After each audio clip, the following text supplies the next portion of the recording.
ऐसा हुआ है कि मक्का मदीना में किंगडम सऊदी अरबिया में अच्छा टाइम गुजारा है मैंने वहाँ बहुत सिस्टम देखा है। मैंने देखा है कि देखिए हमारे इस्लाम में अल्लाह सुब्हान तआला ने जैसे हमारे एक तरीके बताए, कॉन्स्टिट्यूशन बनाया है कि हम सेल्फ सफिशिएंट लोग हैं। हम हमारा एजुकेशन होने दो, हमारा हेल्थ होने दो, हमारी जितनी चीज़ें हैं सब दीन में हैं।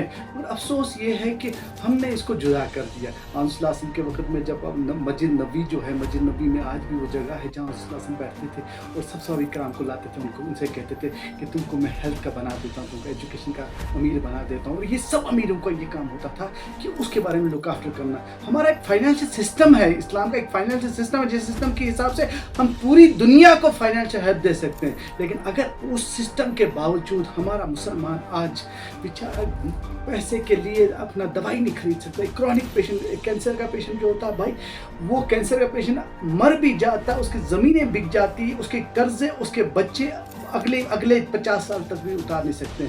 तो एक ज़रूरी है कि हमने मुस्लिम पर्सनल लॉ बोर्ड में हमारे नासिर साहब ने एक सिस्टम किया है कि जिसमें डिफरेंट ऑर्गेनाइजेशन में डिफरेंट लाइफ लुक्स में डिफरेंट लोगों को सामने लाया है जो लुक आफ्टर करेंगे। मुझे जो रिस्पॉन्सिबिलिटी दी गई है वो हेल्थ एंड मेडिकल एजुकेशन की है, जिसमें हम ये कोशिश करते हैं कि गरीब से गरीब तक इंसान को हेल्थ की जो फैसिलिटीज़ है वो मिल जाए। जिसमें हम कोशिश ये करते हैं कि मेडिकल एजुकेशन जो है, सर आपके जम्मू एंड कश्मीर में आज 16 साल से बीडीएस वालों को जॉब नहीं मिलता है। और हमारा अगर गरीब माँ बाप आज भी अपने बच्चों को बीडीएस करने भेजता है तो गलत बात है, क्योंकि जॉब ही नहीं है तो वो अपना कर्जा उठा के क्यों भेजेगा। तो मेडिकल एजुकेशन देना बहुत इंपॉर्टेंट है। सो हम मेरा जो पोर्टफोलियो है, मैं chief consultant for Jammu and Kashmir with health and medical education. Politics एक ज़िंदगी का हिस्सा है, आज भी हिस्सा है मेरा। I am a medical doctor. मैंने एमडी हॉस्पिटल एडमिनिस्ट्रेशन किया अपोलो से। मैं गवर्नर ऑफ आंध्र प्रदेश से बेस्ट एडमिन अवार्डी हूँ, सुरजीत सिंह बनाना दिया था। 2025 में आपके लेफ्टिनेंट गवर्नर ने मेरे health care, doctor nawabs health care को बेस्ट अचीवर्स अवार्ड दिया है, जो चैरिटेबल है। मेरा जो क्लिनिक चलता है वो पिछले 12 साल से चैरिटेबल चलता है। मेरी वाइफ गायनेकोलॉजिस्ट है, we are all doing charitable things. तो हमारा मानना ये है कि एक गरीब इंसान को सही रास्ता बताना उसकी बीमारी में, एक गरीब इंसान का हाथ थाम लेना, क्योंकि health has become a industry भाई।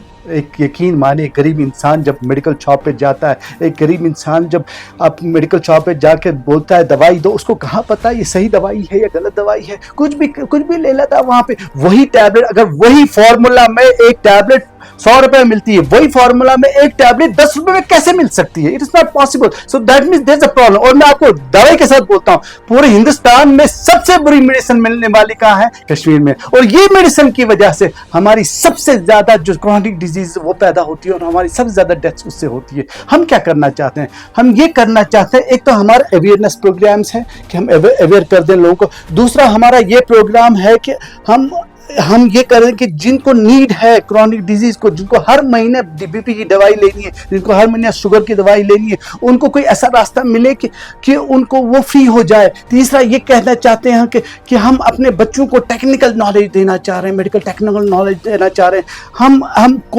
हम ऐसा करना चाह रहे हैं कि लोकल हॉस्पिटल से, प्रोवाइडर्स से, जो गवर्नमेंट प्रोवाइडर्स है, प्राइवेट प्रोवाइडर्स है, उनको हम याद दिला दें कि भाई ये तरीका आपका जन्नत का रास्ता भी बना सकता है।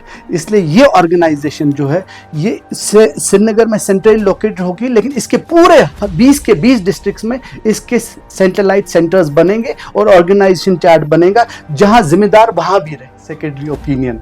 अल्लाह गवाह है, जब कोई डॉक्टर ओपिनियन देता है वो ओपिनियन सही है या गलत है, आपके पास दूसरा डॉक्टर ही नहीं होता ये बोलने के लिए सही ओपिनियन है। क्यों? एक सिस्टम बन गया है, डॉक्टर के पास जाओ। जिस तरह होता था ना, प्रोविजनल डायग्नोस होता है, एक फाइनल डायग्नोस है। प्रोविजनल डायग्नोस मतलब हो गया साइन एंड सिम्टम्स से हमने मान लिया कि ये बीमारी है। फाइनल डायग्नोस कैसा होता है? फाइनल डायग्नोस आज साइन एंड सिम्टम्स पे नहीं हो रहा है। फाइनल डायग्नोस के लिए क्या किया जाता है? बहुत सारे इन्वेस्टिगेशंस कराए जाते हैं, और यकीन माने वो इन्वेस्टिगेशन से ना पैसा कलेक्ट किया जाता है। एक इंडस्ट्री बन चुकी है। हम ये करना चाहते हैं, अगर साइन एंड सिम्टम्स पे इसका डायग्नोस होता है, क्यों ना उसको साइन एंड सिम्टम्स पे डायग्नोस किया जाए। उसको उससे अननेसेसरी डायग्नोस्टिक्स क्यों करवाने? वन सेकंड इज दैट उसको सेकेंडरी ओपिनियन हमसे मिल जाए। भाई ये बोलते हैं ये चीज़ करवा लो, क्या ज़रूरी है कराना कि नहीं ज़रूरी? अगर ज़रूरी है तो करा लो, और हम उसमें ये भी हेल्प करना चाहेंगे कि आपको सस्ते से सस्ता कहाँ करेंगे। हम वो लैब से, वो डायग्नोस्टिक सेंटर्स से, वो थिएटर्स से, वो ओटी से हम कोलैबोरेशन करेंगे। हम उनको दीन की तरफ से, अल्लाह गवाह है, हम हर साल ऐसे लोगों को चुनेंगे, ऐसे लोगों को सामने लाएंगे और दुनिया के सामने उनकी उनकी शाबाशी करवा देंगे कि अल्लाह ने इनको इनको ये तहजीब दी, अल्लाह ने इनको ये रुतबा दिया। सिर्फ पैसा कमाना नहीं है, ये लोग जो कोशिश कर रहे हैं जन्नत कमाने की कोशिश कर रहे हैं। सर हमारा जो है बहुत क्लियर चीज़ ये है कि जब तक इंसान की हेल्थ सही नहीं रही, हेल्थ का मतलब सिर्फ ये नहीं है कि बीमार को हेल्थ का मतलब होता है prevention promotion of health. Prevention मतलब बीमारी से पहले प्रिवेंट कर लो उसको। प्रमोशन का मतलब हो कि अब किसी को कोई सर्जरी हो गई, अब सर्जरी के बाद उसका हेल्थ प्रमोट कैसे हो सके।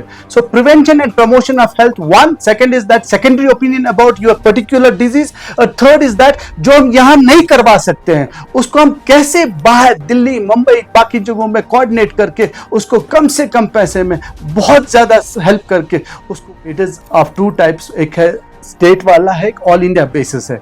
और आपको फख्र हो जाएगा इस बात पे कि जो ये मॉडल बन रहा है, ये मुस्लिम पर्सनल लॉ बोर्ड का पहला मॉडल बन रहा है। और आगे जम्मू कश्मीर में इंशाअल्लाह ताला ये कामयाबी होने के बाद this will be actually taken by all the states of country. और दूसरी चीज़, हमने all India Muslim law board से गुजारिश की है, हमारा पेशेंट जब जाएगा यहाँ से दिल्ली जाएगा, हमारा पेशेंट मुंबई जाएगा, all India Muslim law board वहाँ का जो होगा दे विल हेल्प, असिस्ट और हर तरीके की हेल्प कोशिश करेंगे।